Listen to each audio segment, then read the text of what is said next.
Our final topic in Unit 2 deals with orbital overlap and how that influences the process of hybridization in a molecule.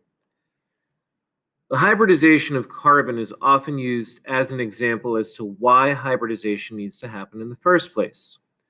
Carbon has an orbital diagram in which it has two higher energy orbitals that only have one electron. Now, if two hydrogen atoms were to overlap with the orbitals in the px direction and the py direction, we would have a paired electron in each one of those orbitals, and this is the molecule that we would predict that would be formed if carbon just left its orbitals as is. However, we know that carbon and hydrogen form bonds in such a way that carbon forms the molecule CH4. So we need another theory to be able to explain why carbon does this. Carbon takes its dumbbell-shaped p orbitals, it takes its spherical s orbitals, and it mixes the two together in order to form four equal in energy, lowered in energy, hybridized orbitals. So when we look at the structure of methane, which is CH4, we know that carbon will have four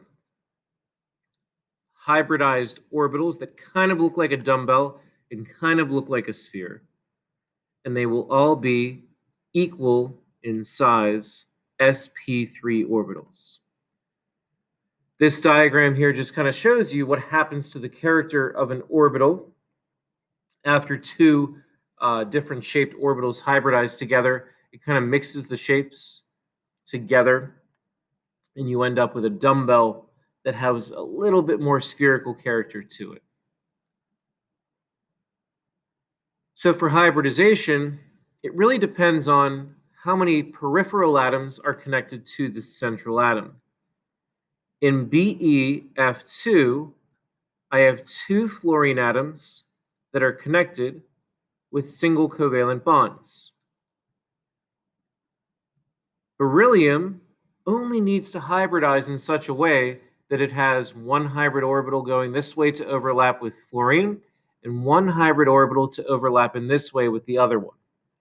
Therefore, it only requires two orbitals to hybridize, an s and a p. So therefore, the hybridization on beryllium as the central atom would be sp. We only really assign hybridizations to central atoms because the central atoms are the ones that are connecting to the most domains. The number of orbitals that is required to hybridize really just depends on how many peripheral atoms we have.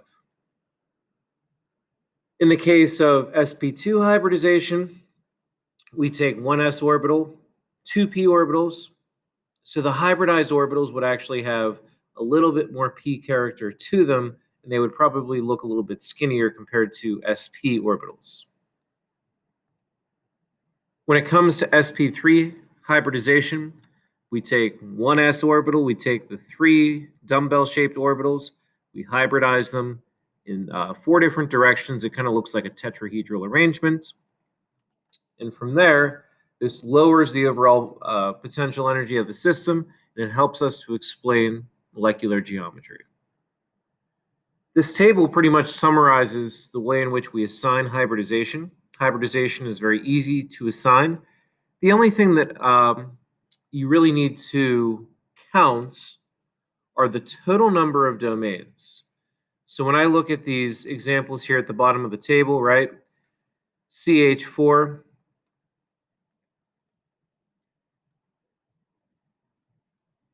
has 4 total bonding domains.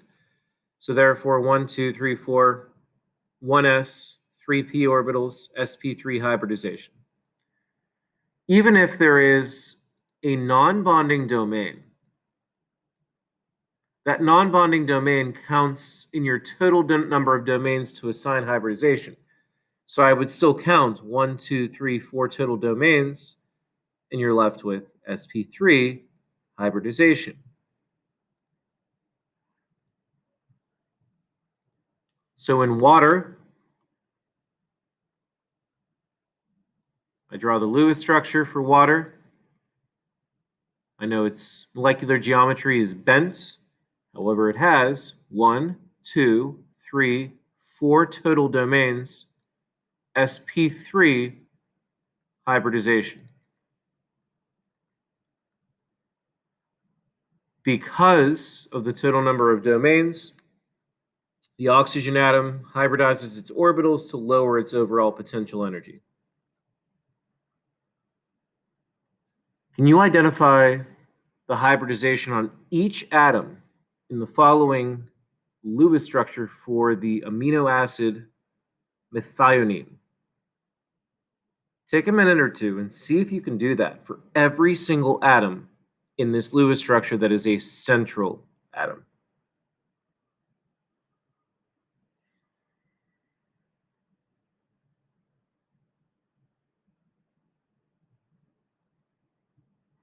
So you can see here, a lot of these atoms display sp3 hybridization, including this carbon atom. This sulfur atom has 2 bonding domains, 2 non-bonding domains.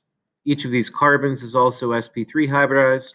But then I come down to the end of the molecule and I end up with a carbon that is connected to a doubly bonded O, has a single bond coming back to its other carbon atom, and then another oxygen atom has a single bond, so that's 3 total domains. That would be sp2. You can see this nitrogen has sp3, 1, 2, 3, 4 total domains, and so does this oxygen. In terms of valence bond theory, sigma bonds are characterized by the head-to-head overlap of orbitals. There is a symmetry of electron density around the axis upon which the bond happens. Sigma bonds allow rotation to occur along the bond. So anytime that you form a single bond between 2 atoms, a single bond is always a sigma bond because it is the first overlap that happens. The first overlap that happens is a direct overlap between either 2s, 2p, or an s overlapping with a p orbital. So this would have 1 sigma bond. Pi bonds add to already existing sigma bonds. So in the case of diatomic nitrogen, the first bond that forms between these 2 atoms is we have 2 p orbitals that overlap directly, and that would form a single bond, a single sigma bond. However, in an atom, the p orbitals that are overlapping may fall within the x-axis, but don't forget that there are also p orbitals in the y direction. And it's really hard for me to draw. I'll draw this in another color here. These p orbitals would actually be like sticking right out of the screen at you in the z direction. And those p orbitals don't have the opportunity to directly overlap. They actually indirectly interact with each other across the sigma bond. Okay? And our picture gets very, very complicated. But pi bonds are themselves a weaker overlap, a weaker interaction. But they do add increased stability and energy to the bond itself. So for every extra bond that I add, if it's a double bond, that's a pi bond, and then a triple bond is an extra pi bond. Pi bonds also lock the covalent bond into place and don't allow the 2 atoms to rotate. So it forces the two atoms that are stuck together in that pi bond into a very rigid conformation.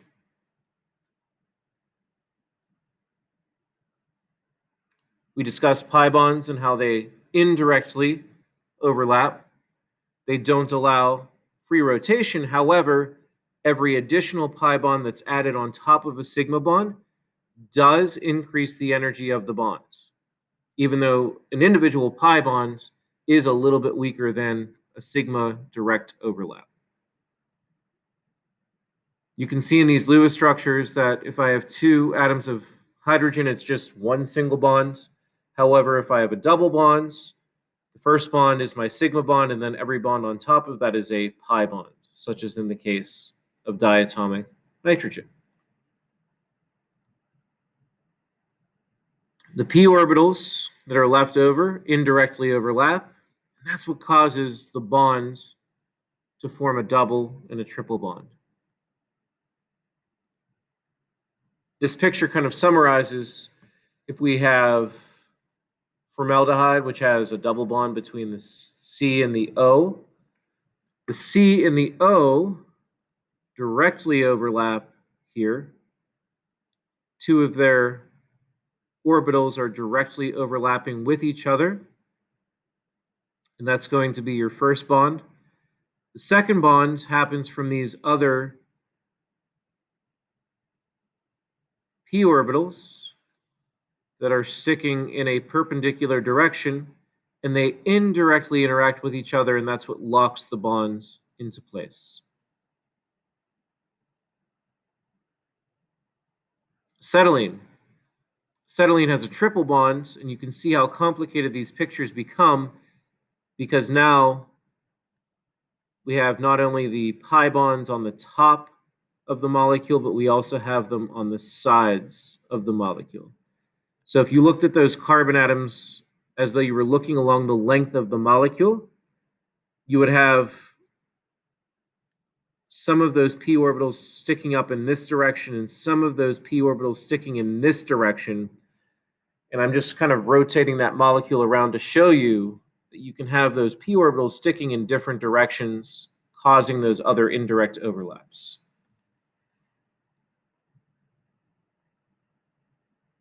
Pi bonds allow for resonance. So when we look at why nitrogen is able to resonate, it has 3 sp2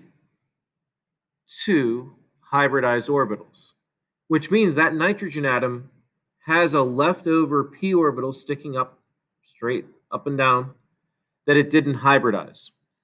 And that p orbital is able to overlap with the p orbitals of the other oxygen atoms, allowing resonance to happen. So pi bonding is kind of the way in which delocalized electrons are able to hop around and move throughout the resonance structures of a molecule. We talked a little bit about why these extra p orbitals exist, right? If an atom only hybridizes so many of its orbitals, it can have a p orbital that's left over that allows the electrons to delocalize. Aromatic rings, such as benzene, function in the same way because each of the carbon atoms in the hexagonal ring are sp2 hybridized, and that leaves a p orbital that is unhybridized, sticking straight up and down. And that's the tunnel by which the electrons use to kind of move around in a circle, and the double bonds that resonate around a aromatic ring are able to do that because of the pi bonding that exists within that ring. You can see how they blend together, and that indirect overlap allows the electrons a greater degree of movement. It also increases the stability of that ring. This is going to be practice for you to translate a structural formula into a Lewis structure and then count the number of sigma and pi bonds. So I'd like you to pause the video, and I want you to see if you can draw this Lewis structure and identify how many types of bonds you see in that Lewis structure. How many sigma bonds and how many pi bonds do you see?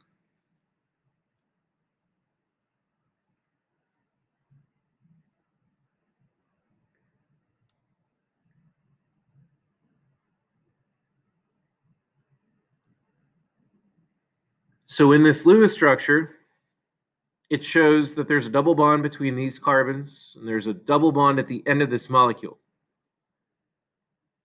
Every single bond between a carbon and a hydrogen, a carbon and a carbon, or even the initial bonds in these double bonds are sigma bonds. So I count 1, 2, 3, 4, 5, 6, 7, 8, 9, 10 sigma bonds.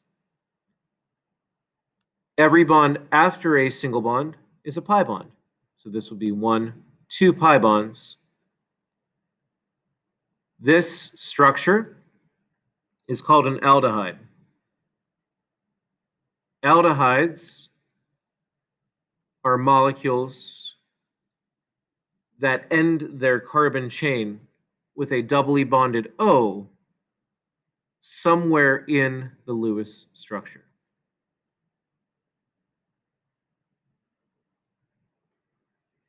That covers our main topics for Unit 2, and you should have everything that you need to be successful in this unit on chemical bonding.